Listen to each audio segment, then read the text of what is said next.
अस्सलाम वालेकुम, welcome to Javed publishers. इस वीडियो में हम Atlantic series kids English grade 4+ का लेसन जी के बारे में पढ़ेंगे। तो हम चलते हैं अपने लेसन की तरफ। जी डियर टीचर्स, तो आज का लेसन है हमारा जी। तो आज के लेसन में हम फ्लैश कार्ड से स्टार्ट नहीं करेंगे, बल्कि आज हम अपने लेसन को एलईडी प्रोजेक्शन के साथ स्टार्ट करेंगे। ठीक है, तो एलईडी प्रोजेक्शन में आपके पास उसी तरह से तरतीब चलती है। जो तस्वीरें आपके पास बुक में मौजूद हैं वो हमारे पास एक एक करके यानी 1 by 1 एलईडी प्रोजेक्शन पे हम बच्चों को शो करेंगे और साथ साथ उन तस्वीरों के बारे में हम बच्चों से बातचीत करते जाएंगे। तो हमारे पास कौन कौन सी पिक्चर्स हैं, आए हम एक नज़र मारते हैं इनके ऊपर। हमारे पास है गिटार, ग्लास, गर्ल, ग्रेप्स और गोट। जी, इन तस्वीरों को, जो बहुत ही मल्टी कलर्ड किस्म की तस्वीरें हैं हमारे पास, इन तस्वीरों को आप एक एक करके बच्चों को दिखाएं और इनके बारे में बच्चों से इंफॉर्मेशन लीजिए और कुछ इंफॉर्मेशन दीजिए। और कोशिश कीजिए जो भी इंफॉर्मेशन आप बच्चों से गैदर करें और बच्चों को दें, उसमें कहीं ना कहीं 5 सेंसेस का इस्तेमाल ज़रूर हो। यहाँ पे हम अपने बात करेंगे आज, जिसके ऊपर हम डिस्कशन करेंगे, वो है गिटार। टिंग टिंग टिंग टिंग टिंग टिंग टिंग, गिटार, बिल्कुल जी, ये एक म्यूज़िकल इंस्ट्रूमेंट है। अच्छा, मुझे जल्दी से बताओ इस तस्वीर को देख के, जो आपको एलईडी प्रोजेक्शन में नज़र आ रही है, कि इंस्ट्रूमेंट का नाम क्या है। वो तो मैंने बता ही दिया था, मगर फिर भी एक दफ़ा आप बता दें मुझे। गिटार किस किस के घर में पाई जाती है ये इंस्ट्रूमेंट? कौन कौन इस्तेमाल, किसी को इस्तेमाल करना आता है इस गिटार को? मेरे घर में तो मेरे बड़े भाई हैं ना, उनको बहुत अच्छा गिटार बजाना आता है। और आपको पता है गिटार जो है वो मुख्तलिफ मटेरियल से बना हुआ होता है। वो लकड़ी से भी होता है, यानी कि वुड से बना होता है, वो प्लास्टिक का भी होता है, वो स्टील से भी, आयरन से भी बना हुआ होता है, और मुख्तलिफ शेप्स और साइज़ेस का भी होता है। जब छोटे बच्चे होते हैं उनके पास स्मॉल साइज़ का होता है, और जैसे जैसे हम बड़े होते जाते हैं, जो प्रोफेशनल लोग होते हैं उनके पास बड़े साइज़ का गिटार होता है। ठीक है, अगर आप गौर से इस गिटार को देखें तो इसके अंदर ना 6 स्ट्रिंग्स होती हैं। 1 2 3 4 5 6 स्ट्रिंग्स, यानी पतली पतली तारें, जिनको पकड़ के आवाज़ निकलती है, साउंड्स निकलती हैं। ठीक है, अच्छा, अब अगर इसी तस्वीर को हम गौर से देखें तो ये एक तरफ से म्यूज़िकल इंस्ट्रूमेंट नैरो है यानी पतला, और दूसरी तरफ से ब्रॉड यानी चौड़ा है ना।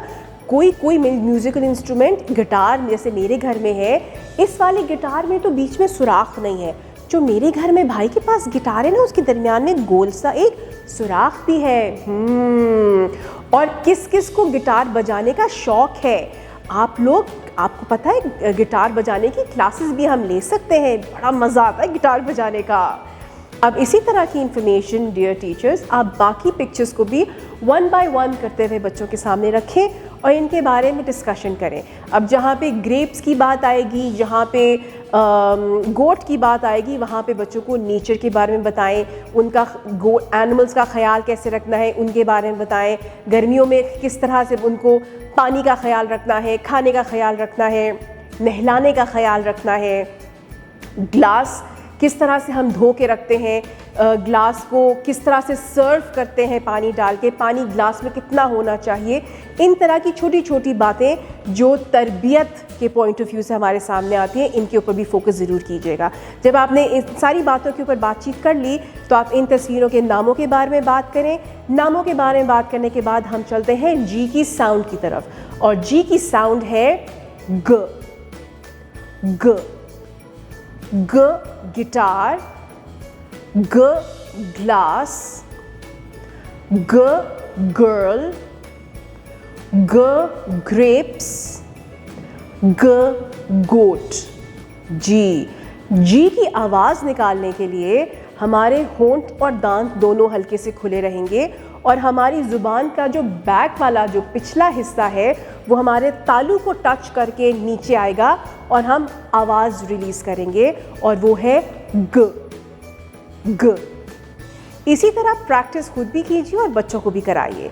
जब आपने इसकी प्रैक्टिस करा ली हुई तो फिर हम चलेंगे अपनी किताब की तरफ।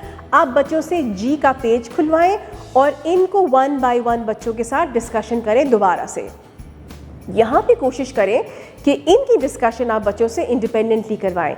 यहाँ पहले हम ग्रुप्स बनाते थे, आज 2 बच्चों को बिठा के आपस में इनकी ग्रुपिंग पेयर वर्क करवाएं उनसे कि एक दूसरे को वो अपने पिक्चर के बारे में बातचीत करें। और then the sound of G should also be practised. Now once you prepared and you are sure that everybody has done their work, हम चलते हैं अपनी जी की फॉर्मेशन की तरफ।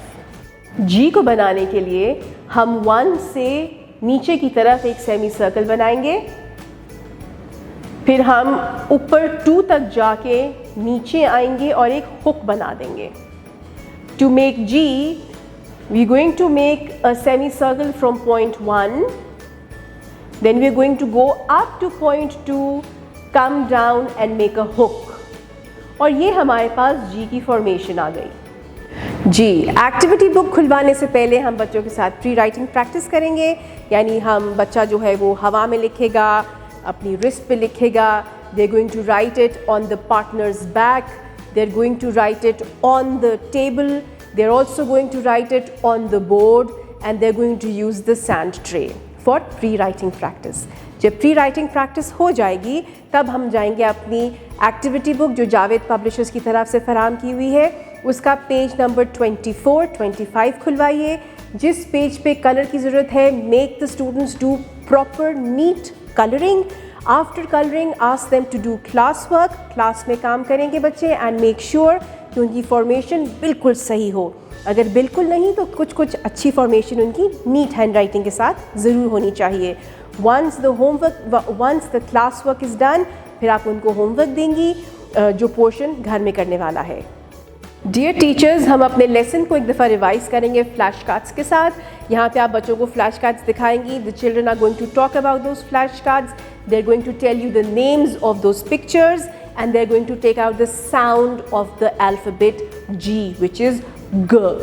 ठीक है, जब आपकी रीइंफोर्समेंट हो जाएगी फिर हम चलेंगे अपनी असेसमेंट की तरफ। आपके पास 2 किस्म की असेसमेंट्स हैं। Assessment number 1 is oral assessment where you have LED projection. आप LED प्रोजेक्शन का इस्तेमाल कीजिएगा उसी तरह जैसे हम करते आए हैं, and make sure the students do this independently, right. और आप सिर्फ उन बच्चों की हेल्प करें जो आपको लगता है थोड़े से स्लाइटली स्ट्रगलिंग स्टूडेंट्स हैं।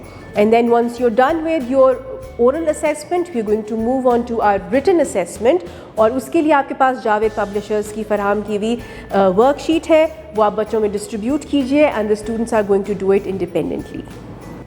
Thank you for watching. अपना बहुत ज़्यादा ख्याल रखिएगा और जुड़े रहिएगा बोलती किताबों के साथ।